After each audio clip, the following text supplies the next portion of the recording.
Dean പറഞ്ഞു police പറഞ്ഞ് അഴിച്ചു മാറ്റാനെന്ന്. അങ്ങനെയാണെങ്കിൽ ഏത് പോലീസുകാരനാണ് ഡീനിനോട് പറഞ്ഞ് ഇത് അഴിച്ചു മാറ്റിക്കൊള്ളാനായിട്ട്?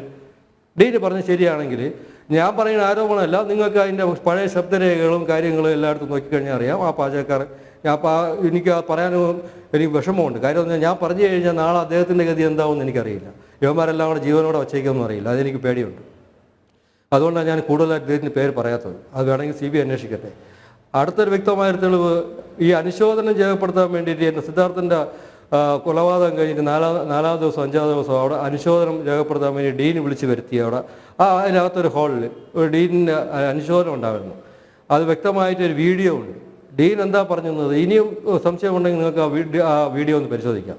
ഡീന് പറഞ്ഞതെന്ന് പറഞ്ഞാൽ ഇവിടെ നടന്നത് സിദ്ധാർത്ഥൻ്റെ ഒരു ആക്സിഡൻ്റാണ്, അങ്ങനെ വേണം വിചാരിക്കുക. ഇത് ആക്സിഡൻറ്റാണ്, നടന്ന കാര്യങ്ങളൊന്നും പുറത്ത് പറയില്ല, ഇവിടെ നടന്ന കാര്യങ്ങളൊന്നും പുറത്തറിയണ്ട. വളരെ വ്യക്തമായിട്ട് അയാൾ വീഡിയോയിൽ പറയുന്നുണ്ട്. ഇത് എനിക്ക് കിട്ടിയ വിവരമൊന്നുമല്ല, അങ്ങനെ ആരും പറഞ്ഞിട്ട് കിട്ടിയതെന്നല്ല. അത് നോക്കിക്കഴിഞ്ഞാൽ അറിയാം ഡീനിൻ്റെ വ്യക്തമായിട്ടുള്ളൊരു പങ്ക്. ഇത് ഈ കൊലപാതകം ചെയ്ത ആരാച്ചാർ പോലെ നിന്നൊരു പങ്ക്.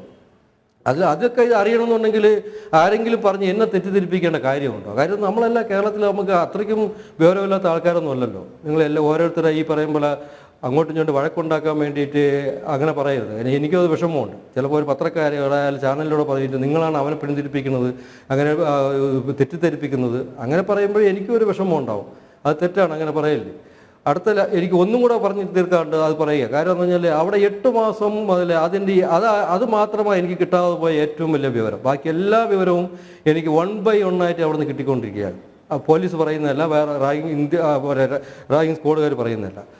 ഈ 8 മാസം അവിടെ നടക്കുന്ന ഒരു കാര്യം, ആ പീഡനം, എന്നെ പീഡിപ്പിച്ചുകൊണ്ടിരിക്കുന്ന കാര്യം. അപ്പോൾ അങ്ങനെ പറയുകയാണെങ്കിൽ ഫസ്റ്റ് ഇയറിൽ ഒരു 4 മാസം അവിടെ നടക്കുന്നുണ്ട്, സെക്കൻഡ് ഇയറിൽ ഏകദേശം 4 മാസമായി നടക്കുന്നുണ്ട്. അപ്പോൾ ഫസ്റ്റ് ഇയറിൽ 4 മാസം കൊണ്ട് തന്നെ അവിടെ നടക്കുന്നു. അത് യൂണിയൻ്റെ ചെയർമാൻ്റെ ഓഫീസിൽ. അങ്ങനെയാണെങ്കിൽ അവിടെ പോകണമെങ്കിൽ അതിൽ ഡീനിൻ്റെ അനുവാദം വേണമല്ലോ, അവിടുത്തെ അസിസ്റ്റൻ്റ് വാർഡിൻ്റെ അനുവാദം വേണമല്ലോ, HODയുടെ അനുവാദം വേണമല്ലോ. ഇവരെ അനുവാദമൊന്നും ഇല്ല, അവിടെ പോകാൻ പറ്റില്ലല്ലോ. അപ്പോൾ എല്ലാ പേർക്കും അറിയാം അവിടെ കൊണ്ടുപോയി ഇവരെ പീഡിപ്പിക്കുകയാണ്. അതായത് ഫസ്റ്റ് ഇയറിൽ. സെക്കൻഡ് ഇയറിൽ ഓക്കെ, ഇപ്പോൾ സെക്കൻഡ് ഇയറിൽ അവിടെ ഉണ്ടെന്ന് പറയാം, വേണമെങ്കിൽ അവർക്ക് കൈ എഴുതാം, ഞാൻ അറിഞ്ഞില്ല എന്ന്. ഈ 4 മാസം വരെ നടക്കുന്നത്. അപ്പോൾ എല്ലാവർക്കും അതിൽ പങ്കുണ്ട്. അവനവിടെ കൊണ്ടുപോയിട്ടുള്ള ഈ കാര്യം ചെയ്യുന്നുണ്ട്, ഈ ക്രൂരകൃത്യം ചെയ്യുന്നുള്ളത്. അതൊന്നാമത്തെ കാര്യം. ഈ 8 മാസത്തിനിടയ്ക്ക് എല്ലാ മാസവും പല ദിവസവും ഈ SFIയുടെ ഈ ഭീകര സംഘടനയുടെ ഏറ്റവും മുതിർന്ന നേതാവ്, കേരളത്തിലെ ഏറ്റവും മുതിർന്ന നേതാവ് ഈ കോളേജിൽ പല ദിവസവും വരുന്നുണ്ട്, സ്റ്റേ ചെയ്യുന്നുണ്ട്. ഞാൻ പറഞ്ഞല്ല, എനിക്ക് അവിടെ നിന്ന് കിട്ടിയ വിവരമാണ്. അത് കൂടാതെ എൻ്റെ മകൻ മുമ്പ് പറഞ്ഞിട്ടുമുണ്ട്. ആ ചേട്ടൻ അവിടെ വരുന്നുണ്ട്, ഇടയ്ക്കിടയ്ക്ക് വരും. വന്നിട്ട് അതിൽ കൂടാതെ വേറെയും ചേട്ടന്മാർ വരുന്നുണ്ട്. ഈ ചേട്ടൻ 2 ദിവസം വന്നിട്ട് അവിടെ അവരെ യൂണിയൻ റൂമിലൊക്കെ തങ്ങിയിട്ട് പോകും. ഇപ്പം ഞാൻ പറഞ്ഞു കഴിഞ്ഞാൽ അത് ആരോപണമായിട്ട് പറയാം, അത് മകൻ മരിച്ചു പോയില്ലേ, അതുകൊണ്ട് പിന്നെ എനിക്കെന്ത് പറയാമെന്നുള്ളത്. അതല്ല പറയുന്നത്. ഈ പല ദിവസങ്ങളിലും ഈ SFIയുടെ ഈ ഭീകര സംഘടനയുടെ മുതിർന്ന നേതാവ്, ഈ കേരളത്തിലെ മുതിർന്ന നേതാവ് അവിടെ വന്ന് സ്റ്റേ ചെയ്തിട്ട് പോകുന്നുണ്ട്. അപ്പോൾ എൻ്റെ മകൻ എല്ലാ ദിവസവും പോയി അവൻ്റെ മുമ്പ് കുമ്പിട്ട്, അതായത് അവിടുത്തെ യൂണിയൻ പ്രസിഡൻറ്റിൻ്റെ മുമ്പ് കുമ്പിട്ടിട്ട് ചിലപ്പോൾ തുണി പോലെ ഉരിഞ്ഞിട്ട് നിന്നിട്ട് അവന് ഒപ്പിട്ടിട്ട് അവിടെ നിർത്തിയിട്ട് പോകണം. അവിടെ പെട്ടെന്ന് വരാനും പറ്റില്ല.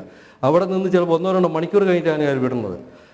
അപ്പോൾ ഈ നേതാവ്, കേരളത്തിൻ്റെ ഈ മുതിർന്ന നേതാവ്, അവരെ നേതാവ് ഇത് കണ്ടുകൊണ്ടിരിക്കുകയല്ലേ. ഞാൻ അതാണ് ചോദിക്കുന്നത്. ഒരു ദിവസം 2 ദിവസം കൊണ്ട് കഴിയണമല്ലോ. 8 മാസത്തിൽ എല്ലാ ദിവസവും ചെയ്യുന്ന ഈ പണി അവർ നേതാവും കണ്ട് രസിച്ചുകൊണ്ടിരിക്കുകയല്ലായിരുന്നു. അതെന്താ ആരും ഒന്നും ഉണ്ടാത്തത് ഇതുവരെയ്ക്കും? അല്ലെങ്കിൽ അവരെ നേതാവ് പറയട്ടെ, ഈ 8 മാസം വരെ ഇവൻ്റെ ഈ മുതിർന്ന ഈ നേതാവ്, SFIയുടെ നേതാവ് ആ കോളേജിൽ പോയിട്ടേ ഇല്ലെന്ന് പറയട്ടെ. പോയിട്ടുണ്ടെന്ന് ഞാൻ തെളിയിക്കാം, വെല്ലുവിളിക്കണമെങ്കിൽ വെല്ലുവിളിക്കാം. അവിടെ പോയിട്ടില്ല എന്നുള്ളത്. അവരുടെ മാത്രം യൂണിയനാണ് അവിടെ യൂണിയനാകുമ്പോൾ അവർക്കവിടെ പോയേ പറ്റുള്ളൂ. എൻ്റെ വിഷയമല്ല, അത് അവർക്ക് യൂണിയനിൽ പോകട്ടെ. എന്ത് കൾച്ചറൽ പ്രോഗ്രാം ഉണ്ടെങ്കിലും ഏത് പരിപാടി ഉണ്ടെങ്കിലും 2-3 ദിവസം സ്റ്റേ ചെയ്യാനായിട്ട് ഇവൻ അവിടെ കാണും.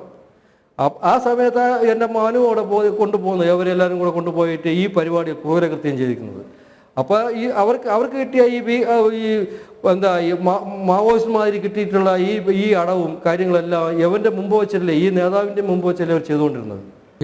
അപ്പോൾ എന്തുകൊണ്ട് അവർ പ്രതികരിച്ചില്ല, ഇങ്ങനെ ചെയ്യാൻ പാടില്ല എന്നുള്ളത്? ഇത് ആരോപിക്കുന്നതല്ലല്ലോ, വളരെ വളരെ വ്യക്തമായിട്ട് ഞാൻ പറയുകയാണ്, വളരെ വ്യക്തമായിട്ട്.